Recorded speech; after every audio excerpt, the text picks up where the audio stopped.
Now, talking about the culture of words, all right, the meaning of words, of the geography. In case you missed what I read earlier, Genesis 15:18 says the following. Let's see it there on the map, all right, on the screen. At the bottom, in the same day the Lord made a covenant. We've been talking about covenant, heirship, inheritance, heritage. So that the same day the Lord made a covenant with Abram, saying, unto thy seed, that's your children, their children, their children, all the way down, have I given this land, that's an inheritance, from the river of Egypt unto the great river of the Euphrates. Now I'm going to see if I can find my pointer here, because there's, can't find it. Well, in the middle of the map, you'll see right where it says Genesis. Look down a little bit there in the yellow, right there by, you'll see Israel. You see how small that little section is.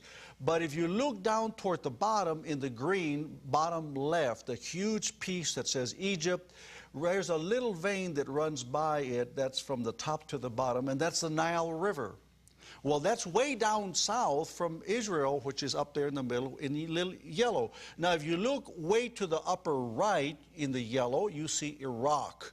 And right through there, you see a vein running through there, which is a big river known as a Euphrates.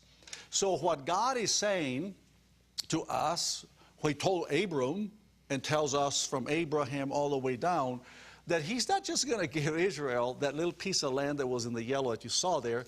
He's promised Israel all the way from the Egypt's Nile to Iraq, Syria's Euphrates, way up there, all right? So it's much more territory. That's our inheritance. I mean, right now I think most Jews would be happy to just have all of Israel as to what's supposed to be theirs, which is not. And now with the attempted division of the land, well, that's chaotic, of course. It's diffusing. I call it the two-state diffusion, not solution. The words shall possess and the words to occupy in Obadiah verse 20 is the exact term, as I've said before, heir for heir, inherit, and inheritance, according to Genesis 15, chapters 15 to 17. In the Hebrew language, the word is yarash or yaresh. This means to occupy.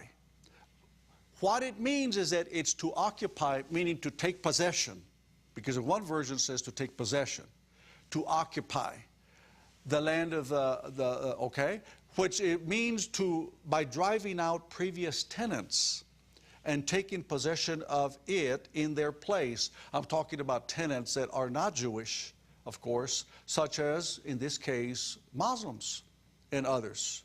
So by implication, this word means, the word from Hebrew, yarash, to occupy, which is linked with heir and inheritance. It's all together. Remember, in the Hebrew, it's together.